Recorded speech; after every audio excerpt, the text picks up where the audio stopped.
Let's get to the big breaking news coming in from Maharashtra. Even as the BJP has gone ahead with their campaign of Ek Hai to Safe Hai, you've got the Congress continuing with their claim that they will ensure a caste census. Not just that, Rahul Gandhi is now vowed that the 50% reservation cap will be scrapped. Now, this even as Prime Minister Modi has continued to say in his speeches that the Congress wants to end reservation, the Congress wants to divide and rule. So the caste showdown continuing between Prime Minister Modi and Rahul Gandhi in battleground Maharashtra. आरक्षण का लाभ लेने वाले SC, ST, OBC के खिलाफ कांग्रेस कैसी भाषा का इस्तेमाल करती है। अब आज जब दलित, हमारे ओबीसी, हमारे आदिवासी एकजुट हो रहे हैं तो ये कांग्रेस वाले सबसे ज्यादा परेशान हैं।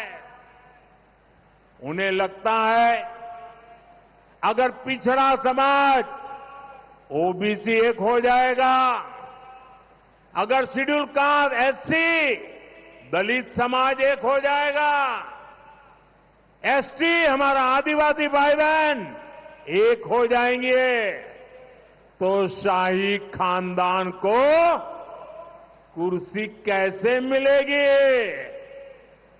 इसलिए कांग्रेस अब दलित, पिछड़ा, आदिवासी को छोटे छोटे टुकड़ों में बिखेरने का षड्यंत्र कर रही है।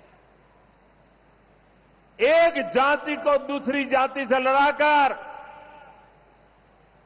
दलितों के टुकड़े हो जाए, आदिवासियों के टुकड़े हो जाए, ओबीसी के टुकड़े हो जाए, ऐसा पाप कर्म करने के लिए कांग्रेस एक नया खेल खेल रही है।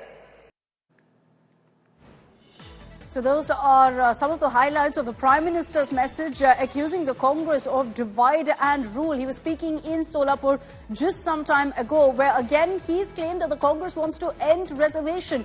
This at a time when Rahul Gandhi has vowed that if the Maha Vikas Aghadi comes to power in Maharashtra, the first thing they will do is go ahead and scrap the 50% reservation limit, saying that they will take the legal route to do this. Is that even possible is of course a question, but Rahul Gandhi promising that this will be done in Maharashtra, along with the promise that there will be a caste census that's conducted in the state. So clearly you're seeing that the narrative is being set on two things, on caste and on constitution right now in Maharashtra, with the top campaign faces of both the Congress and the BJP going after each other on these issues.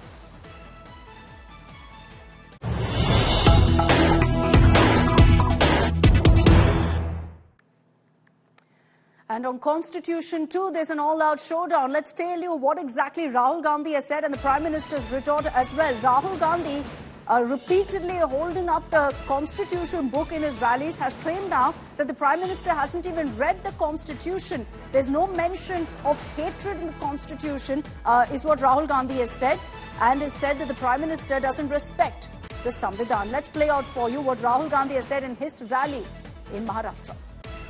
इसमें कहीं लिखा हुआ है क्या कि हमें एक दूसरे को मारना चाहिए, गाली देनी चाहिए? इसमें लिखा है क्या? मुझे दिखा दो कहां लिखा है इसमें कहां लिखा है कि गरीब लोगों को दबाया जाना चाहिए, किसानों को सही दाम नहीं दिया जाना चाहिए? इसमें कहां लिखा है? हाँ, तो प्रधानमंत्री जी ने इस किताब को, मैं गारंटी लिख के कह रहा हूं, प्रधानमंत्री जी ने इस किताब को पढ़ा तक नहीं है। क्योंकि अगर प्रधानमंत्री ने यह किताब पढ़ी होती तो जो इस किताब के अंदर लिखा है उसकी रिस्पेक्ट करते। Clearly, the political discourse in Maharashtra, like I said, is about constitution and caste, and in some cases downright ugly, because you've got all sorts of name-calling with each political rival essentially calling the other a dog and whatnot. So you've got abuses, taunts flying thick and fast in Maharashtra, and clearly that tells you how this is a polarized fight to the finish. state of war, Maharashtra is booming, and it's BJP's "Batenge Katenge" slogan that has become the big flashpoint. At the center of this showdown are Congress President Mallikarjun Kharge and UP Chief Minister Yogi Adityanath. अरे मुख में राम और बगल में छुरी कितने दिन चलाएंगे?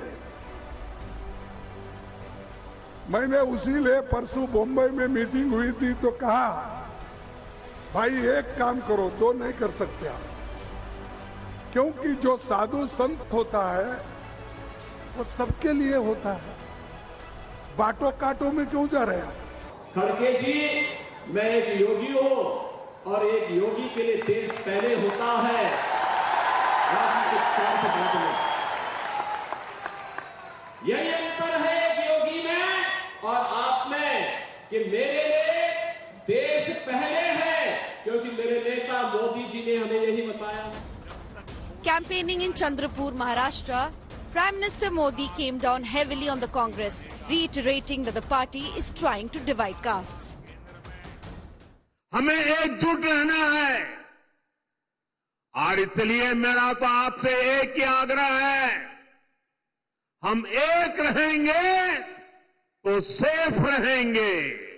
आपकी एकता टूट जाए, ये कांग्रेस का खतरनाक खेल है। The Prime Minister's "एक हैं तो safe है" war cry has been countered by the Congress chief. बाटो काटो में क्यों जा रहे हैं? हाँ? इधर लोगों को बोलते हैं बटेंगे तो कटेंगे, ये साधु का काम है। हमारा स्लोगन एक ही है, हम डरेंगे तो मरेंगे, इसीलिए हम डरने वाले नहीं हैं। From caste to name calling, the political discourse in Maharashtra is fully polarized. Vote jihad to dharma yudh, dog to razakars. The war of words is escalating.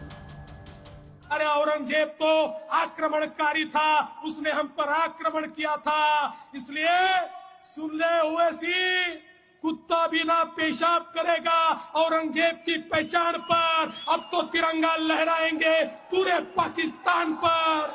मैं पूछना चाहता हूं, क्या अकोला जिले के ओबीसी के लोग आप बीजेपी को वोट करोगे जो तुमको कुत्ता बोलते हैं? नहीं। आप बीजेपी को कुत्ता बनाने का समय आ गया है, बीजेपी को कुत्ता बनाने का समय आ गया है। Will the voters buy this rhetoric? We will know on 23rd of November. Bureau Report, India Today.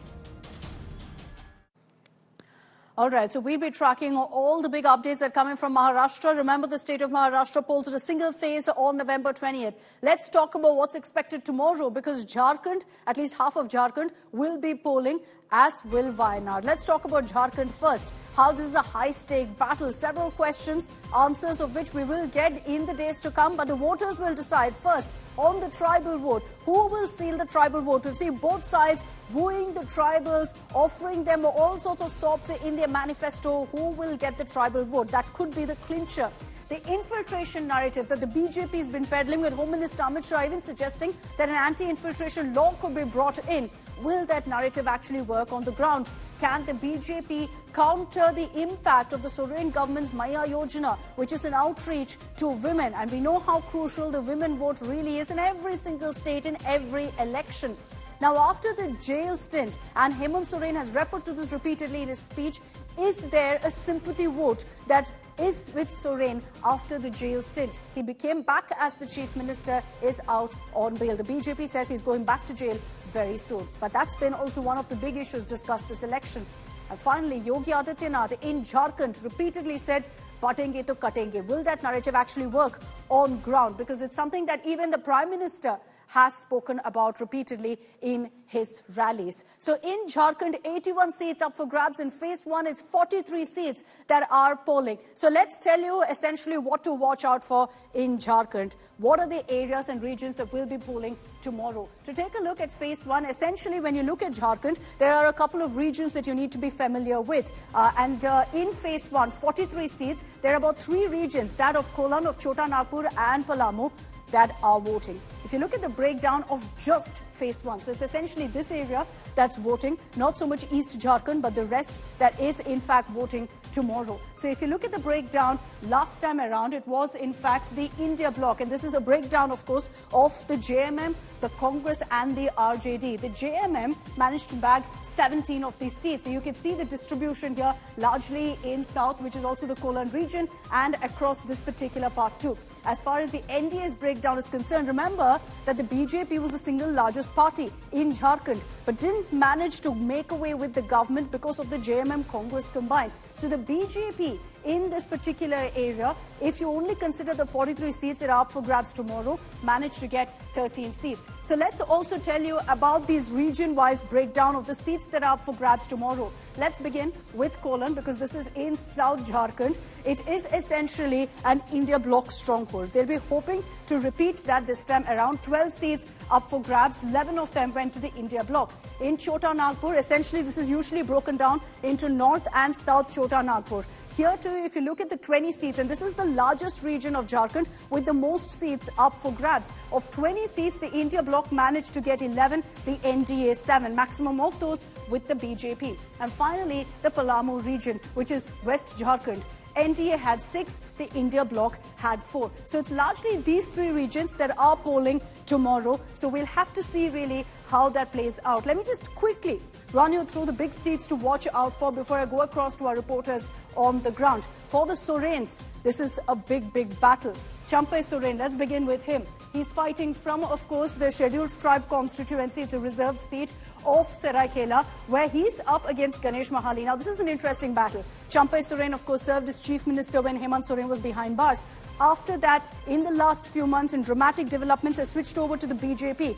And interestingly, up against him is Ganesh Mahali, who is now with the JMM, who was with the BJP previously. So that's an interesting battle to watch out for. Besides that, Babulal Soren, who is Champai Soren's son, he's also in a Scheduled Tribe reserved seat of Ghatshila. Now, Babulal Soren is making his debut, his electoral debut from Ghatshila. So he is the son of Champai Soren. We'll have to see whether he can create any impact. He's up against Ramdas Soren, a state minister, a strongman of this particular region. Now, besides that, some other seats, let me just run you through also Geeta Koda, who is with the BJP right now. Wife of Madhu Koda, she had only recently switched over to the BJP, the lone Congress MP from Jharkhand. And now she is with the BJP. She's up against Sona Ram Singko of the Congress, who's a sitting MLA. So these are just some of the seats to watch out for, which will be interesting in tomorrow's battle. And remember that your main seats like Ranchi, like Jamshedpur are all up for grabs too. I want to bring in Amit Bharadwaj, who's joining us live on this broadcast. He's been on ground for the last many weeks, getting us what people have to say, getting us the latest on the big political fight. Amit, all set for phase 1 of polling? Take us through really the big regions to watch out for in this battle. Akshata, you know, this is very interesting phase for both the JMM and the Bharatiya Janata Party, but because if you look at the numbers, you know, the constituencies which are up for grabs it includes the BJP stronghold area of Ranchi, where you have 7 to 8 seats where the BJP traditionally has been making a clean sweep of sorts.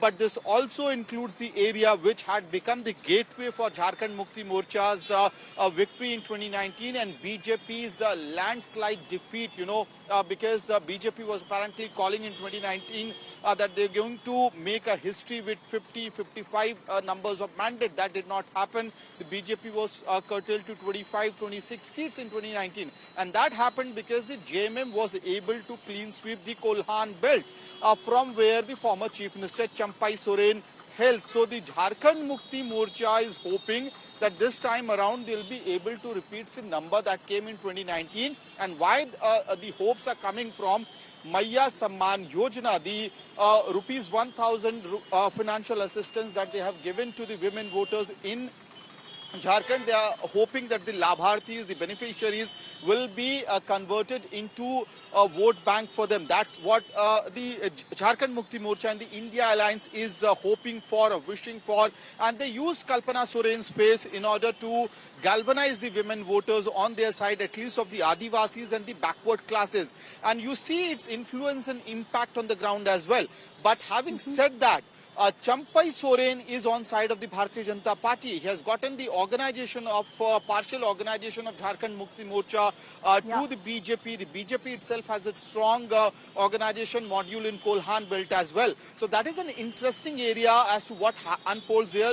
Jamshedpur, where I'm standing right now, Banna Gupta, the health minister of the state, belongs from here, Jamshedpur West, is fighting against Saryu Rai, a long time a former BJP Neta. Now he is fighting from a JDU ticket in alliance with the BJP. Jamshedpur East is again a seat from where Raghubar Das, the former chief minister of Jharkhand, and governor, right now the governor, her daughter-in-law is contesting from this seat, and Dr. Ajoy Kumar is against her, the Jamshedpur East and Jamshedpur West seats definitely wants to watch out for, besides the ones I refer to. Amit, I've run out of time, but I'm going to thank you for the moment. We'll, of course, be tracking all the latest with Amit tomorrow when voting starts at 7 a.m. in parts of Jharkhand. 43 seats up for grabs of the 81 in phase 1. But besides Jharkhand, all eyes will also be on the seat of Wayanad. The beautiful area district of Wayanad in Kerala is up for grabs. It's polling tomorrow in the biggest by-election right now. It's a headline-grabbing one because of Priyanka Gandhi Vadra, who was out there campaigning even yesterday with Rahul Gandhi. So let's just quickly round up for you what's at stake. Obviously, with this being the political electoral debut of Priyanka Gandhi Vadra, it's a critical one for her to prove her mettle, for her to start off with a bang. So it's not just a question of victory for her, it will also be a question, if she wins, of what kind of a margin she's managed to establish. Now, it's also a two-front war for the Congress against the left, against the BJP, against the LDF and the BJP. Many would argue more so with the LDF at a time when the left and Congress are in alliance nationally. The left, the LDF, and I've been speaking to the candidate also, Satyen Bokheri, who's been fielded in Wayanad, constantly refer to Priyanka Gandhi as an outsider, saying, what does she know about the issues that we face? What does she know about the kind of problems that the people of Wayanad want to address? Now, the BJP essentially has put up a woman candidate in Navya Haridas. They're trying to go ahead and chip away at Congress's Kerala stronghold. So even if they don't really stand a 100% chance of managing to win in Wayanad, they want to create a dent for Priyanka Gandhi and thereby show their presence in Wayanad as well. But one of the biggest poll issues this time around is going to be about rehabilitation of the landslide victims. The landslide that rocked Wayanad just about 2 months ago has become the biggest poll issue. Every candidate has spoken about it. But when I was in Wayanad last week, I visited the very spot where these landslides occurred, in Mundakai and in Churalmala. The entire area has been completely ruined. And also, people there have no idea where they're going to go with their homes destroyed. Exactly 3 months ago to this day, I was standing right here, and most of my lives were happening from this very spot, because behind me you can see the rubble now.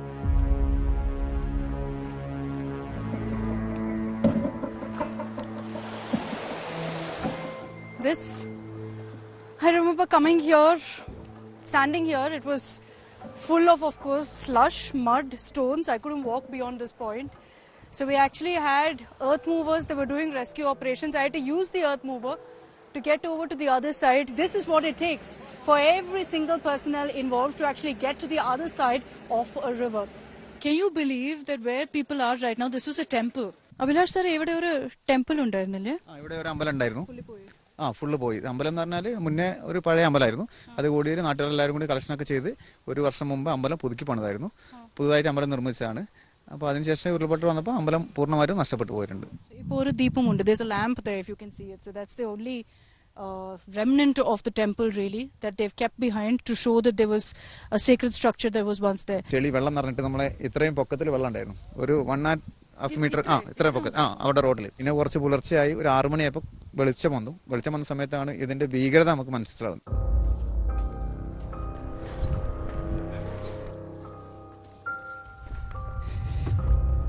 Road Chooralmala പിന്നെ ഞങ്ങൾ first പൊട്ടൽ കഴിഞ്ഞ് വീടിന്റെ പകുതിയിലും മുകളിലേക്ക് വെള്ളം കയറിയിരുന്നു. അപ്പോൾ ഇനിയൊന്നും ഉണ്ടാവില്ല, പൊട്ടൽ കഴിഞ്ഞു എന്ന് കരുതി ഞങ്ങൾ വീട്ടിൽ തന്നെ ഇരുന്നു. അവർ വീട്ടിൽ വന്നിട്ട് പറഞ്ഞു, ഇനി നിങ്ങൾ ഇവിടെ നിൽക്കണ്ട, ഇവിടെ സേഫ് അല്ല, നമുക്ക് ഇവിടെ നിന്ന് പോകാമെന്ന് പറഞ്ഞു. അങ്ങനെ വീട്ടിൽ നിന്ന് ഇറങ്ങി ഒരു 2 മിനിറ്റ് 3 മിനിറ്റിന്റെ ഗ്യാപ്പിലാണ് അടുത്ത പൊട്ടൽ വരുന്നത്. നല്ല മഴ. നേരം വെളുക്കുന്നവരെ ഞങ്ങൾ അതിന്റെ മുകളിൽ നിന്നിരുന്നു, ആ മലയ്ക്ക് മുകളിൽ നിന്നിരുന്നു. നേരം ലേശം വെളുത്തപ്പോഴാണ് ഞങ്ങൾ മനസ്സിലാക്കുന്നത് ഇത്രമാത്രം വലിയൊരു ഭീകരയാണ് ഇവിടെ. 1 കിലോമീറ്റർ ഇല്ല, ഒരു 500 മീറ്ററിന്റെ അടുത്ത് വിട്ടിട്ടാണ് എന്റെ വീടുള്ളത്. അത്രയും മുകളിലേക്ക് വെള്ളം കയറുന്ന ഞാൻ കരുതിയിരുന്നില്ല, ആരും കരുതിയിട്ടില്ല. പക്ഷെ ഇത് കഴിഞ്ഞിട്ട് നിങ്ങൾ പോയോ അവിടെ? വീടുണ്ടോ അവിടെ? ഇല്ല, വീടില്ല. എനിക്കൊരു ബൈക്ക് ഉണ്ടായിരുന്നു, അത് പോയി. പിന്നെ ചൂരൽമല ടൗണിൽ ഒരു ചെറിയ കട ഉണ്ട്, അത് പോയി. Behind me is the entire stretch of the river there flowing through. You can see the rocks that is brought along as a result of the landslide.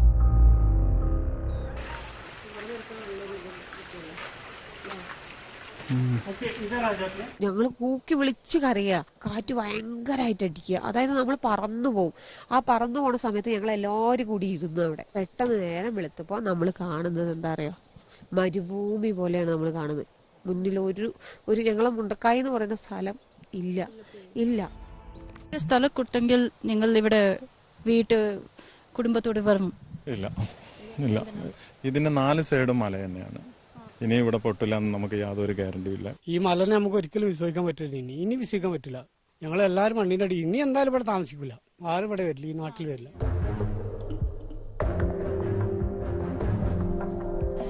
Warning ഉണ്ടായിരുന്നോ? ഇല്ലേ? വാർണിങ്ങിന് വേണ്ടി ആളുകള് ഫയർഫോഴ്സ് ഒന്നും മറ്റിടത്തുനിന്നൊക്കെ വന്നു എന്ന് പറയുന്നത് നമുക്ക് കൃത്യമായിട്ട് അറിയില്ല. പക്ഷെ വന്ന ആളുകൾ ആ പ്രദേശത്തുള്ള ചില ശക്തികൾ, അതായത് റിസോർട്ട് മാഫിയകൾ, അവർ തിരിച്ചു വിട്ടു എന്നും പറയുന്നത് എന്റെ ഒരു അറിവിൽ ഇപ്പോൾ അത് ആ വാദം ശക്തമായി വരുന്നു. അങ്ങനെ തിരിച്ചു വിട്ടില്ലെങ്കിൽ ഈ പറയുന്ന എല്ലാ 100-400 ആളുകളെയും നമുക്ക് ജീവനോടെ രക്ഷിക്കാൻ പറ്റുമായിരുന്നു. ഞങ്ങളുടെ കുടുംബത്തിൽ കുറെ നമ്മളെ കൂട്ടുകാരന്മാരെല്ലാവരും പോയി. അതുകൊണ്ട് 10-47 ബോഡി ഇനി കിട്ടാനുണ്ട്. The tragedy of what we're seeing right now is that I still don't know if where we're standing there are bodies that have been washed away, because they haven't found everyone yet. 47 പേരെ body കിട്ടാനുണ്ട്. DNA ടെസ്റ്റിന്റെ report പോലും കിട്ടിയിട്ടില്ല, ഇതുവരെയായിട്ട് കിട്ടിയിട്ടില്ല. Authorities essentially gave up after a point because of the scale of the tragedy that we witnessed. നിങ്ങൾക്ക് ഏതോ ഒരു മെസ്സേജ് ഉണ്ടോ പ്രിയങ്ക ഗാന്ധി ഇല്ല സത്യൻ മുഖേരിക്ക്, നവ്യ ഹരിദാസ് കാൻഡിഡേറ്റ്സ്ക്ക് ഏതോ ഒരു മെസ്സേജ് ഉണ്ടോ? നിങ്ങൾക്ക് ഹെൽപ്പ്? നമ്മളെപ്പോലുള്ളവർക്ക് അതാണ് വലിയൊരു ആശങ്ക. കാരണം 3 മാസം കഴിഞ്ഞിട്ടും ഇപ്പോൾ ഒരു ഇലക്ഷൻ, ഗവൺമെന്റിന് ഇത് കഴിയുമ്പോൾ വേറെ എന്തെങ്കിലും പ്രശ്നം വരും. നമ്മളെപ്പോലെ 10,000 പേരുണ്ട്, ഒന്നുമില്ലാതെ വട്ടപൂജയായിട്ട് നിൽക്കുന്ന, വീടില്ല. ആരും ഇതിനൊക്കെ പ്രതികരിക്കുന്നില്ല എന്ന് കരുതിയിട്ട് ഗവൺമെന്റ് ആയാലും ആരായാലും മിണ്ടാതിരിക്കരുത്. ഞങ്ങളെപ്പോലുള്ളവർക്ക് എന്തെങ്കിലും ഒരു ഹെൽപ്പ് ചെയ്തിട്ട് എത്രയും പെട്ടെന്ന് ഞങ്ങൾക്ക് പുനരധിവാസമാണ് ഏറ്റവും വലിയൊരിത്.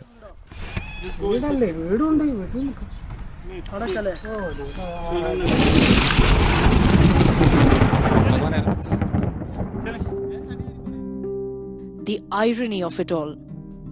It starts raining as I walk back to Churalmala from Mundakai. And you know what's a bigger irony that I notice? The houses on the banks, they're completely broken down. They're completely untouched in the last 3 months since the landslide.